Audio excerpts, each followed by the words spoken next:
दौरे पर जाएंगे। मुख्यमंत्री निर्धारित दौरा करने वाले हैं। कार्यक्रम के अनुसार रायपुर से 12 बजे दिल्ली के लिए रवाना होंगे। दिल्ली में उत्तर प्रदेश चुनाव और संगठन को लेकर हाईकमान और बड़े लीडर्स से मुलाकात करेंगे सीएम।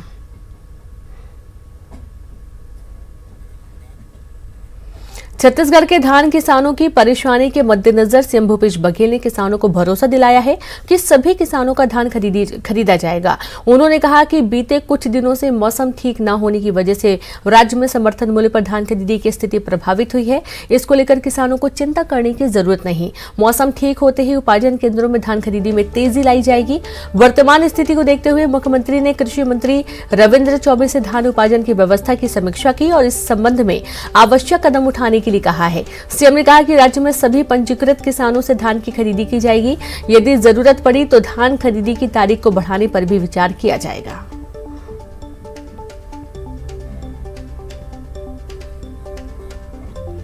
छत्तीसगढ़ में पिछले 24 घंटे के दौरान कोरोना वायरस संक्रमण के 6,153 नए मामले सामने आए हैं, तो वहीं 24 घंटे के दौरान 5 मरीजों की कोरोना से मौत हुई है।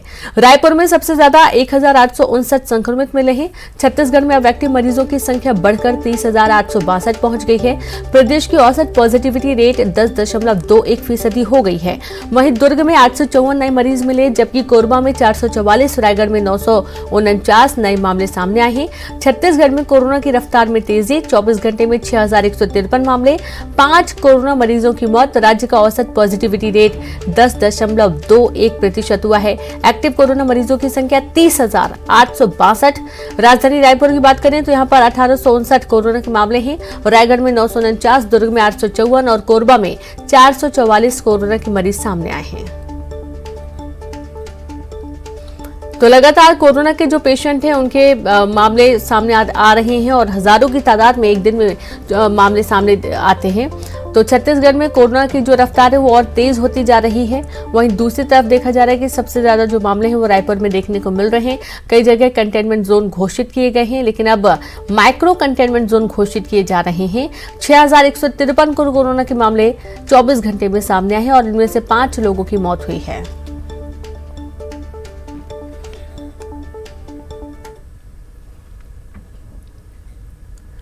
कोंडागांव में कोरोना संक्रमण लगातार जारी है। जिले के नवोदय स्कूल के 5 शिक्षक और 17 बच्चे कोरोना संक्रमित मिले हैं, जिसके बाद नवोदय स्कूल को कंटेनमेंट जोन बना दिया गया है। स्कूल के बाकी स्टाफ और बच्चों की कोरोना जांच की गई। मौके पर स्वास्थ्य अमला और जिला प्रशासन के अधिकारी पहुंचे और स्थिति का जायजा लिया।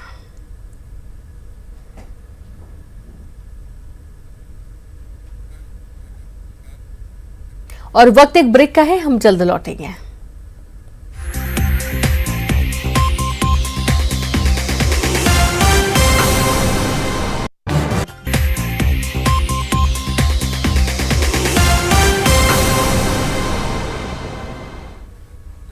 ब्रेक के बाद एक बार फिर से आप सभी का स्वागत है। निलंबित आईपीएस जीपी सिंह की डिमांड फिर 4 दिनों के लिए बढ़ा दी गई है।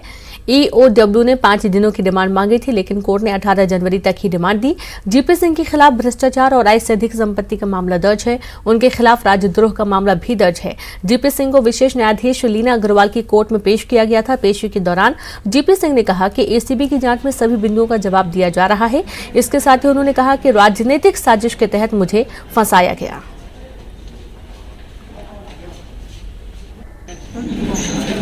कार्रवाई करने के दबाव, सीएम मैडम की एंट्री में रमन सिंह और वीणा सिंह को फंसाने का दबाव। तो आप सरकार सहयोग नहीं दे रहे, जो डिमांड और बढ़ा नहीं, हमने खुद बोला है, हमारी ओर से बोला कि हम सहयोग करना चाहते हैं जितना भी। तो वहीं कांग्रेस ने जीपी सिंह के बयान पर पलटवार किया है। पीसीसी संचार विभाग के प्रमुख सुशील आनंद शुक्ला ने कहा कि गिरफ्तारी के बाद जीपी सिंह अनर्गल बातें कर रहे हैं। नान घोटाले में जिनको फंसाने की बात कर रहे हैं, नान घोटाले के आरोपी रमन सिंह हैं। नान की डायरी में सीएम मैडम का नाम है। घोटाले के दोषी डॉक्टर रमन सिंह हैं। नान डायरी में सीएम मैडम का नाम का उल्लेख है। नान डायरी में ऐश्वर्या रेसिडेंसी वाली मैडम का उल्लेख है। तो इनको फंसाने की कोई आवश्यकता नहीं है। जीपी सिंह क्योंकि उनके ऊपर में तमाम तरीके के षड्यंत्र के आरोप लगे हैं, उनके ऊपर में राज्य में वर्ग संघर्ष पैदा करने के आरोप लगे हैं, उनके ऊपर में सरकार को अस्थिर करने के आरोप लगे हैं, तो उनकी गिरफ्तारी के बाद स्वाभाविक है कि कुछ अपने बचाव में कुछ न कुछ अनर्गल बातें करेंगे, इसलिए वे ऐसी बातें कर रहे हैं। और बीजेपी ने कांग्रेस पर निशाना साधते हुए कहा कि कांग्रेस सरकार बदले की भावना से कार्रवाई कर रही है। कभी जांच के नाम पर, कभी एसआईटी बनाकर अधिकारियों पर दबाव बनाकर बीजेपी नेताओं को बदनाम करने की साजिशें रची जा रही हैं। छत्तीसगढ़ में कांग्रेस की भूपेश बघेल सरकार बनने से पहले दिन से ही हमारा यह खुला आरोप था कि ये सरकार कांग्रेस की तर्ज पर बदले की कार्रवाई से काम कर रही है। कभी एसआईटी बनाकर, कभी जांच के नाम पर अधिकारियों पर दबाव बनाकर बीजेपी के नेताओं को बदनाम करने की लगातार साजिशें रची जा रही थी। और आज ये जो बयान सामने आ रहा है, ये स्पष्ट करता है कि कांग्रेस की सरकार का चरित्र क्या है। मुझे लगता है कि एक बड़ा विषय सामने आया, एक बड़ा तमाचा सरकार पर है और सरकार को स्वयं, यदि थोड़ी भी ईमानदारी है तो सरकार को स्वयं इसको संज्ञान लेकर अपनी करतूतों के बारे में चिंता करना चाहिए, अपनी कार्यप्रणाली के बारे में चिंता करने की आवश्यकता। सूरजपुर में 24 घंटे बीत जाने के बाद भी 18 लाख के साथ ही लापता व्यापारी की अब तक कोई सुराग नहीं मिल पाया है। लापता व्यापारी का नाम मनोज बंसल है, जो बीती रात से लापता है। जयनगर थाना क्षेत्र में शशिपुर हाईवे के करीब लावारिस हालत में व्यापारी की कार मिली है, जिसके बाद परिजनों ने किडनैपिंग की आशंका जताई है। डॉग स्क्वाड के साथ ही पुलिस के बड़े अधिकारी ने मौके पर पहुंचकर जांच की, पूरे मामले की तफ्तीश कर रही है। मिली जानकारी के मुताबिक लापता व्यापारी मनोज बंसल अंबिकापुर के निवासी हैं। व्यापारी है तो उसका जो उसके यहाँ काम करता था वो सूरजपुर और विश्रामपुर इधर पैसा कलेक्शन के लिए आया था। जो उसकी दुकान का सामान बिक्री का पैसा कलेक्शन होता है, उसको वो लेने के बाद उसका जो गाड़ी था वो केनापारा के आगे खड़ा हुआ पाया गया और वो व्यक्ति गायब है। तो उसमें थाना जयनगर में गुम इंसान कायम की गई है और उसकी पतासाजी में टीम लगी हुई है, पतासाजी की जा रही है।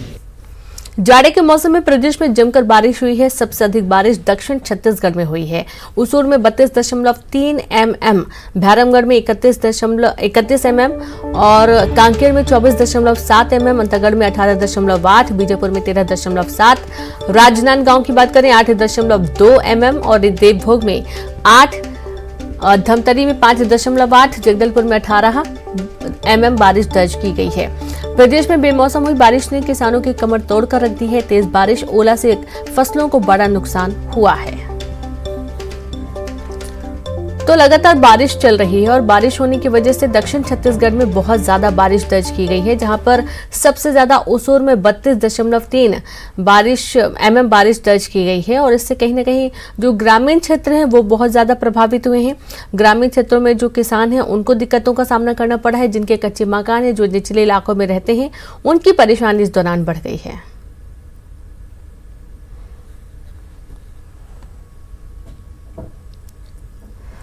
प्रदेश के कई जिलों में बारिश लगातार जारी है। जशपुर, बिलासपुर और मुंगेली में झमाझम बारिश हो रही है। लगातार बारिश होने से किसानों की परेशानी बढ़ गई है, फसलें बर्बाद हो गई हैं। बारिश से ठंड काफी बढ़ गई है। मौसम विभाग ने कहा कि आज भी कई इलाकों में बारिश होगी।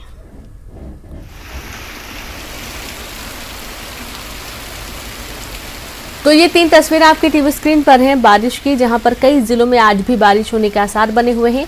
जशपुर, बिलासपुर, साथ ही मुंगेली, ये 3 जगहों की तस्वीरें आपकी टीवी स्क्रीन पर। झमाझम बारिश हुई है, कई जगहों पर ओले भी पड़े हैं। ग्रामीण क्षेत्रों की बात करें तो यहाँ पर बारिश के साथ साथ ओले भी गिरे हैं और ये एक बड़ी परेशानी का कारण बना हुआ है।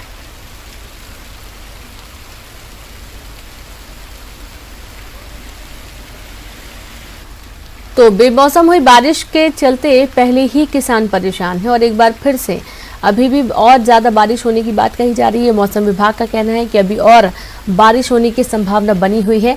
कई जगहों पर ओले भी गिर सकते हैं। अब उन इलाकों में जहां पर लोगों ने व्यवस्थाएं नहीं की हैं, लोगों के पास व्यवस्थाएं हैं नहीं, या फिर यूँ कहें कि जो किसान मंडी पहुंचे हुए हैं बहुत दूर का सफ़र तय करके अपना धान लेकर, अपना अनाज लेकर, उनका क्या होगा, वो कहाँ पर ठहरेंगे, कैसे अपना जो धान है उसका बचाव करेंगे। हालांकि तमाम कोशिशें करते हैं तिरपाल वगैरह से ढकने की, लेकिन उसके बावजूद देखा जाता है कि खुले आसमान के नीचे रखा धान भीगता है। किसानों को नुकसान होता है, वरना फिर प्रशासनिक नुकसान यहाँ पर होता है। बंगाल की खाड़ी से नमी युक्त गर्म हवा का आगमन लगातार जारी है। साथ ही एक द्रोणिका साउथ इंटीरियर कर्नाटक से उत्तर इंटीरियर उड़ीसा तक स्थित है। इन दोनों के प्रभाव से प्रदेश में अगले 24 घंटे में 1-2 स्थानों पर हल्की से मध्यम वर्षा होने अथवा गरज चमक के साथ छींटे पड़ने की संभावना है।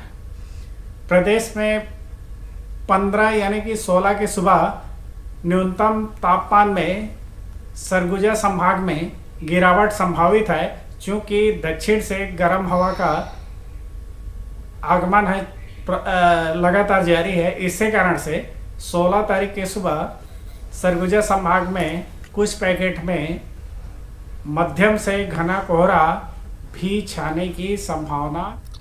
मुंगेली बिलासपुर मार्ग में यात्रा करना काफी मुश्किल हो गया है। बिलासपुर जबलपुर एनएच का बुरा हाल है। दिन भर की बारिश से निर्माणाधीन सड़क दरिया बन गई। बारिश के पानी सड़क में भर गया। लोग अपनी जान को जोखिम में डालकर यात्रा करने के लिए मजबूर हैं। कई बाइक सवार हादसे का शिकार भी हो गए हैं। ठेकेदार की लापरवाही लोगों की जान पर भारी पड़ रही है। तो ये देखिए आप, ठेकेदार की लापरवाही भारी पड़ी। यहाँ पर नया सड़क बना था, लेकिन सड़क कहाँ है आप अंदाजा भी नहीं लगा पाएंगे।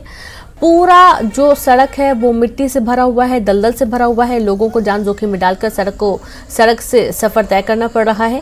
जो बड़े वाहन हैं वो भी कई बार गड्ढे या यूं कहें कि उबड़ खाबड़ सड़क की वजह से हादसे का शिकार हो जाते हैं।